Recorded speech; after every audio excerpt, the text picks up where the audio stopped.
E प्रशासन आज विकासाचा मूलमंत्र झाला असून यामुळे येणारी पारदर्शकता लोकांचा सरकारप्रती विश्वास वाढवते, असं प्रतिपादन मुख्यमंत्री एकनाथ शिंदे यांनी केलं. मुंबईत आयोजित ई प्रशासन विषयक 27व्या 2 दिवसीय राष्ट्रीय परिषदेचं उद्घाटन मुख्यमंत्र्यांच्या हस्ते आज झालं, त्यावेळी ते बोलत होते. ई प्रशासन हे केवळ तंत्रज्ञान नाही, तर आपली मानसिकता बदलण्याचं माध्यम आहे.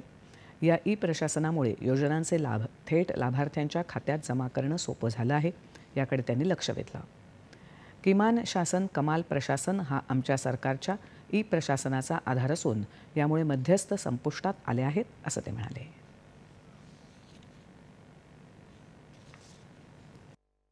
ई गवर्नेंस की योजना को लागू किए 18 साल हुए हैं और इस दौरान आज ई गवर्नेंस विकास के मूल मंत्र बन चुका है. ई गवर्नेंस सिर्फ एक टेक्नोलॉजी नहीं बल्कि हमारी मानसिकता बदलने का एक जरिया है.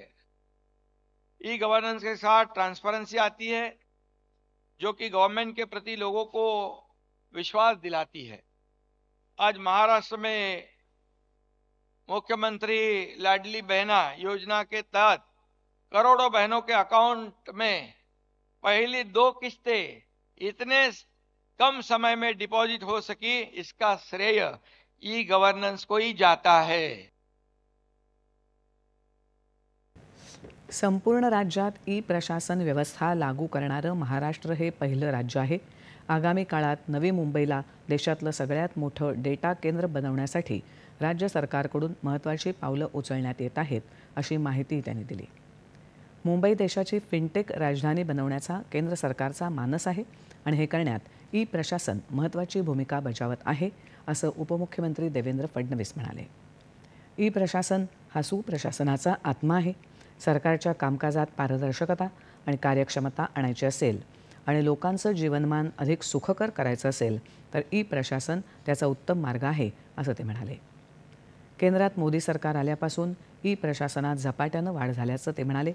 या उद्घाटन कार्यक्रमाला शिक्षण मंत्री दीपक केसरकर यांच्यासह अनेक मान्यवर उपस्थित होते.